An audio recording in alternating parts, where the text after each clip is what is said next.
करता हूं।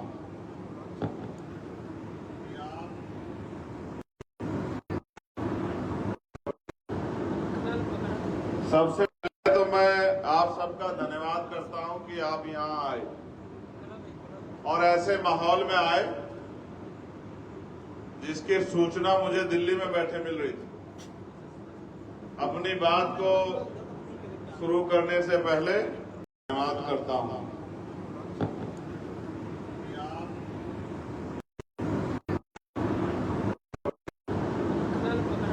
सबसे पहले तो मैं आप सबका धन्यवाद करता हूं कि आप यहां आए और ऐसे माहौल में आए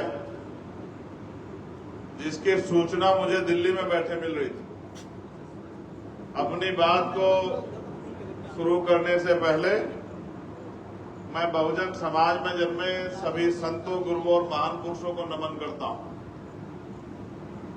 मेरे दाईं तरफ जितने महान पुरुषों की तस्वीर लगाई गई हैं और मेरे बाईं तरफ भी और यहां सामने भी, ये सब वो महापुरुष हैं जिन्होंने अपने जीवन में बहुत सारे अन्याय, जुल्म, तकलीफें सही। कोई एक दिन में महापुरुष नहीं बनता और कोई जीते जी भी महापुरुष नहीं बनता। महापुरुष बनने के लिए अपना सुख चैन त्यागना पड़ता,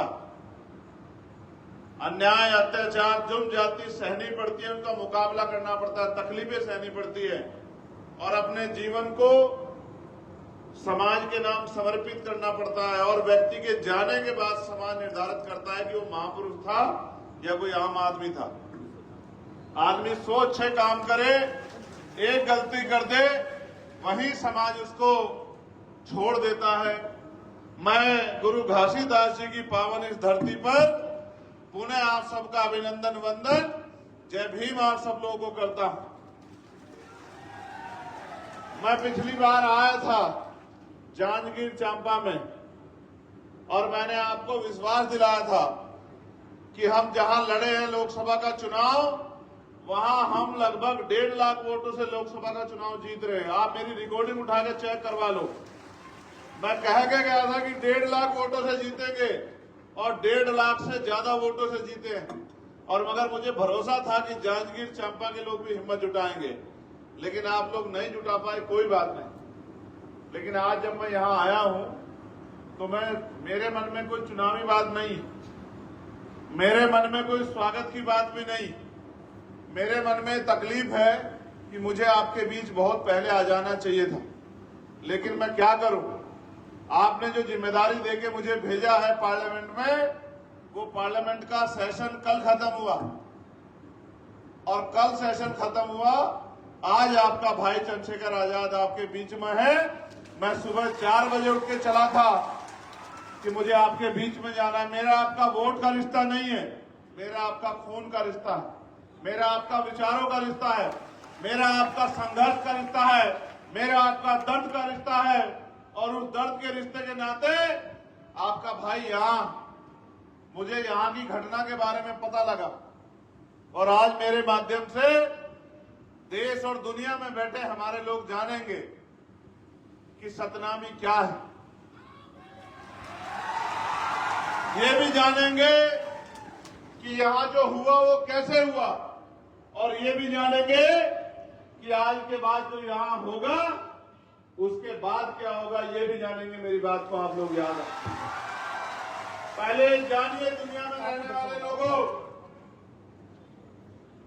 कि बहुत लंबे समय पहले गुरु घासीदास जी ने मन का एक समान, मानव मानव एक समान का नारा देके और टूटे हुए, बिखरे हुए समाज को जोड़ने के लिए इस सतनामी पंथ की नींव रखी।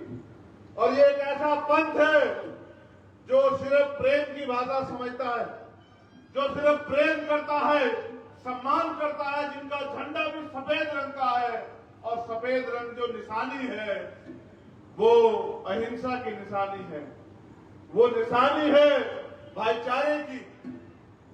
तो छत्तीसगढ़, पहले मध्य प्रदेश का हिस्सा रहने वाला छत्तीसगढ़, जिसकी पहचान सतनामी समाज से है, वो सतनामी समाज जो अपने दम पे यहाँ जुर्म जाति अन्याय अत्याचार के खिलाफ लड़कर और अपनी पहचान के साथ आगे बढ़ रहा है, जिसने देश में दुनिया में अपना झंडा डंडा बुलंद किया, अपना नाम कमाया, इस छत्तीसगढ़ का नाम रोशन किया। यह है सतनामी समाज। और बड़ौदा बाजार में जो हुआ वो एक दिन की घटना नहीं है। बड़ौदा बाजार में जो हुआ वो बार बार जो हमारे जैत स्तंभ को, हमारी आस्था को, हमारे सम्मान को जो अपमानित करने का काम किया, हमें पीड़ा देने का काम किया, जिसके बाद हमने ज्ञापन देकर सरकार से मांग की कि इसकी सीबीआई जांच करा दो, क्योंकि ये जैत स्तंभ को नोचना, उसको काटना सामान्य घटना नहीं है। इसके पीछे किसी का दिमाग है, कोई षड्यंत्र है, कोई जानबूझ के किसी बड़ी घटना को अंजाम देना चाहता है। ये एक सोची समझी साजिश है। लेकिन महीने भर के समय के बाद भी इतने बड़े समाज की आस्था को अपमानित होने दिया गया और 3-4 लोगों को पकड़ के, जिनको ये भी नहीं पता कि जैत स्तंभ क्या होता है, सतनामी समाज क्या है, गुरु घासीदास के विचार क्या है, जो इस प्रदेश के रहने वाले भी नहीं है, उनको गिरफ्तार करके खाना पूर्ति करके जेल भेज दिया जाता जा रहा है, सिर्फ और सिर्फ हमारी भावना आग करने के लिए। और मैं अपने सतनामी समाज को जानता हूं, वो कभी हिंसा के रास्ते में नहीं जा सकता। मैं जानता हूं कभी हिंसा का रास्ता इख्तियार नहीं करता।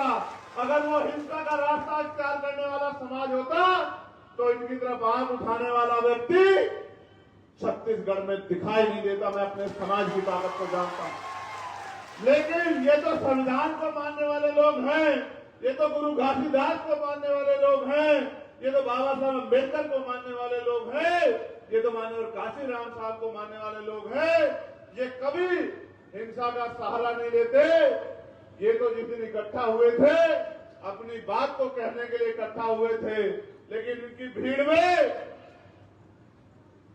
जिन असामाजिक तत्वों ने इस घटना को अंजाम दिया, जिन्होंने जानबूझ के उस षड्यंत्र को हवा दी और इस समाज की आस्था को चोट पहुंचाते हुए और इस समाज को बदनाम करने के लिए पूरी दुनिया में जिस तरह का षड्यंत्र किया और जिस तरह की घटना को अंजाम दिया, सरकार ने उसकी तह में जाना सही नहीं समझा और सरकार ने निर्दोष सतनामी लोगों को टारगेट कर करके, जो इस समाज के निकले हुए लोग हैं, जो समाज में फैली हुई कुरीतियों को दूर करने और गुरु घासीदास जी के विचारों को दुनिया में पहुंचाने का काम कर रहे हैं, जानबूझ के टारगेट करके उन्हीं लोगों को जेल भेजने का काम किया। और जेल भी ऐसे नहीं भेजा, दुनिया में रहने वाले लोगों सुनो, जेल भी ऐसे नहीं भेजा, उनकी खाल नोच नोच के, लाठियों से पीट पीट के, उनको जूतों से पीट पीट के, उनको बेइज्जत करके उनके हाथ पैर तोड़ के जेल भेजा।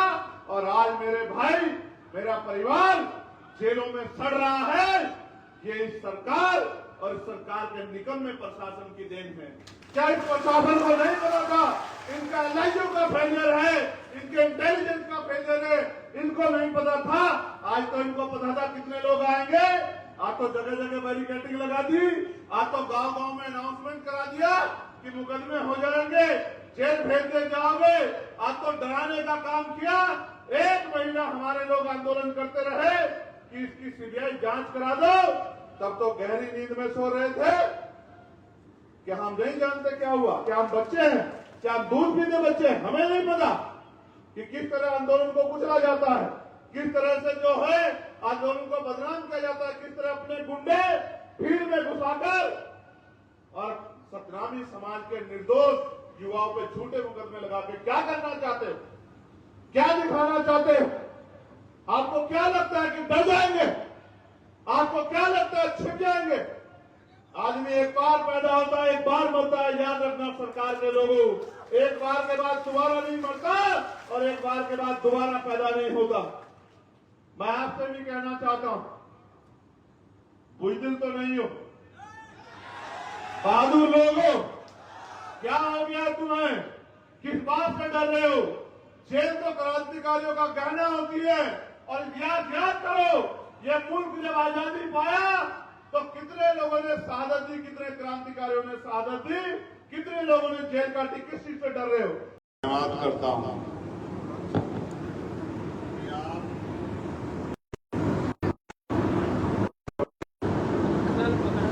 सबसे पहले तो मैं आप सबका धन्यवाद करता हूं कि आप यहां आए और ऐसे माहौल में आए जिसकी सूचना मुझे दिल्ली में बैठे मिल रही थी।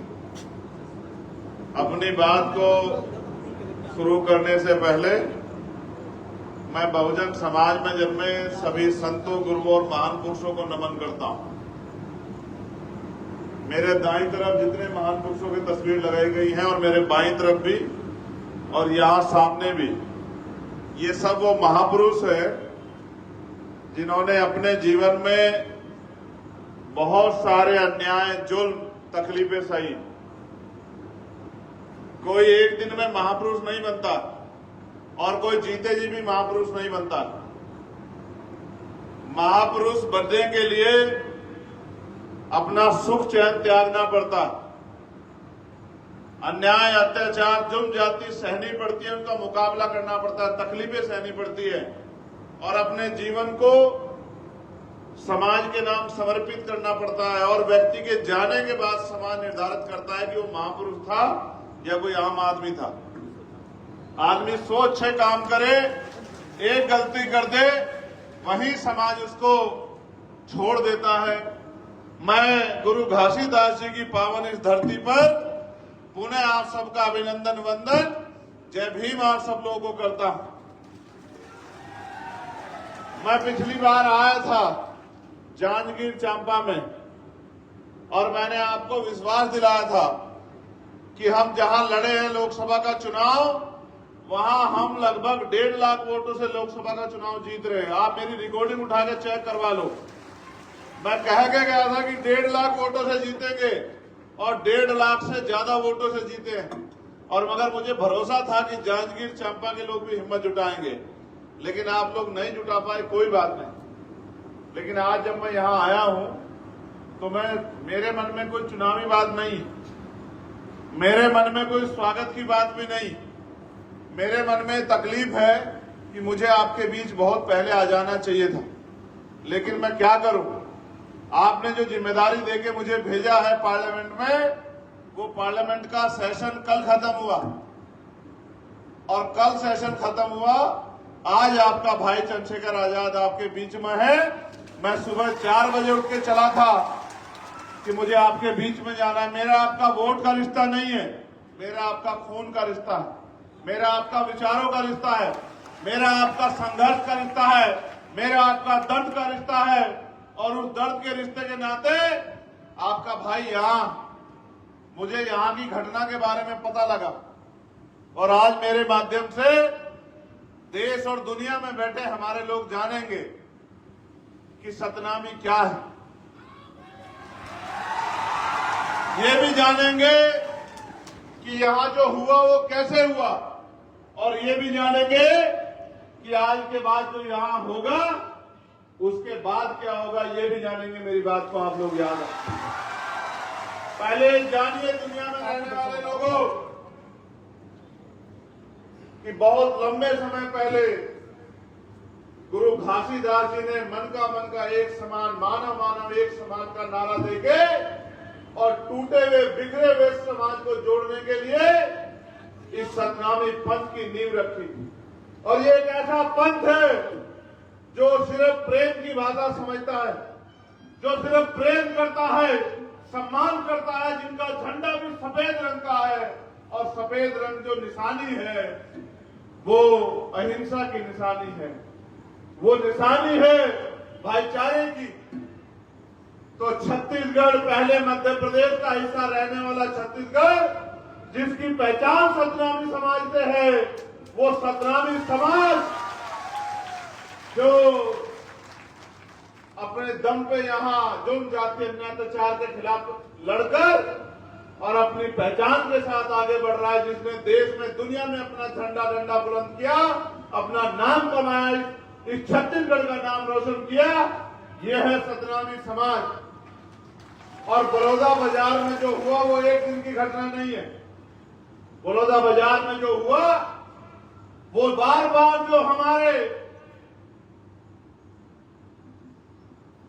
जैत स्तंभ को, हमारी आस्था को, हमारे सम्मान को जो अपमानित करने का काम किया, हमें पीड़ा देने का काम किया, जिसके बाद हमने ज्ञापन देकर सरकार से मांग की कि इसकी सीबीआई जांच करा दो, क्योंकि ये जैत स्तंभ को नोचना, उसको काटना सामान्य घटना नहीं है।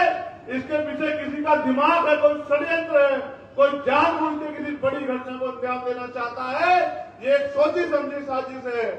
लेकिन महीने भर के समय के बाद भी इतने बड़े समाज की आस्था को अपमानित होने दिया गया, और 3-4 लोगों को पकड़ के, जिनको ये भी नहीं पता कि जैत स्तंभ क्या होता है, सतनामी समाज क्या है, गुरु घासीदास के विचार क्या है, जो इस प्रदेश के रहने वाले भी नहीं है, उनको गिरफ्तार करके खाना पूर्ति करके जेल भेज दिया जाता है, सिर्फ और सिर्फ हमारी भावना आग करने के लिए। और मैं अपने सतनामी समाज को जानता हूं, वो कभी हिंसा के रास्ते में नहीं जा सकता। मैं जानता हूं कभी हिंसा का रास्ता इख्तियार नहीं करता। अगर वो हिंसा का रास्ता इख्तियार करने वाला समाज होता तो इनकी तरफ आंख उठाने वाला व्यक्ति छत्तीसगढ़ में दिखाई नहीं देता। मैं अपने समाज की ताकत को जानता हूं। लेकिन ये तो संविधान को मानने वाले लोग हैं, ये तो गुरु घासीदास को मानने वाले लोग हैं, ये तो बाबा साहब अम्बेडकर को मानने वाले लोग हैं, ये तो माननीय काशीराम साहब को मानने वाले लोग हैं। ये कभी हिंसा का सहारा नहीं लेते। ये तो जिस दिन इकट्ठा हुए थे, अपनी बात को कहने के लिए इकट्ठा हुए थे, लेकिन इनकी भीड़ में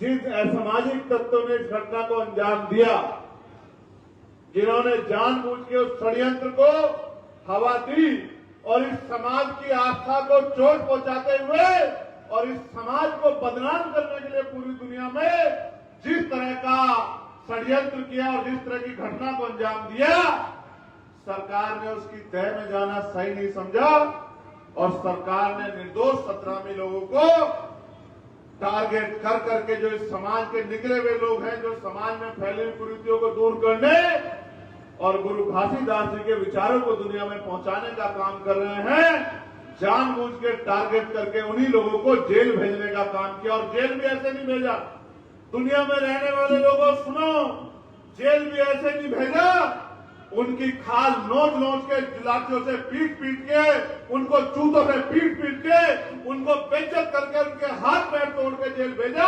और आज मेरे भाई, मेरा परिवार जेलों में सड़ रहा है। ये इस सरकार और इस सरकार के निकम्मे प्रशासन की देन है। क्या इस प्रशासन को नहीं पता था इनका एलआईयू का फेलियर है, इनके इंटेलिजेंस का फेलियर है? इनको नहीं पता था। आज तो इनको पता था कितने लोग आएंगे।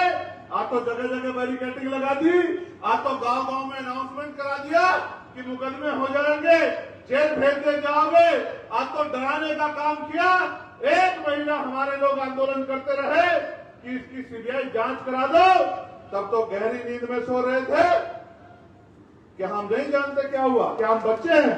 क्या हम दूध पीते बच्चे हैं? हमें नहीं पता कि किस तरह आंदोलन को कुचला जाता है, किस तरह से जो है आंदोलन को बदनाम किया जाता है, किस तरह अपने गुंडे भीड़ में घुसाकर और सतनामी समाज के निर्दोष युवाओं पे झूठे मुकदमे लगा के क्या करना चाहते हो, क्या दिखाना चाहते हो? आपको क्या लगता है कि डर जाएंगे? आपको क्या लगता है छिप जाएंगे? आदमी एक बार पैदा होता है, एक बार मरता है। याद रखना सरकार के लोगों, एक बार के बाद दोबारा नहीं मरता और एक बार के बाद दोबारा पैदा नहीं होता।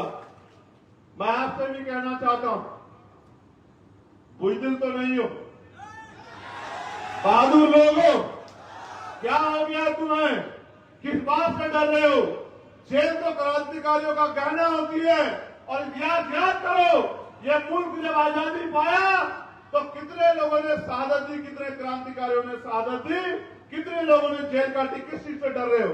मैं तुम्हारे सामने खड़ा हूं, चंद्रशेखर आजाद, जिसने दिल्ली की तिहाड़ भी 2 बार काटी और 16 महीने जेल काटी, जिसके शरीर में जितनी हड्डियां नहीं उतनी लाठियों से उसको पीटा गया, पैरों के नखून खींच लिए गए, दांत तोड़ दिए गए, रीढ़ की हड्डी में गैप कर दिया गया, फिर भी नहीं मरा। क्योंकि संघर्ष करने वाला व्यक्ति मरता नहीं है, संघर्ष करने वाला अमर होता है। और धन्यवाद करता हूं।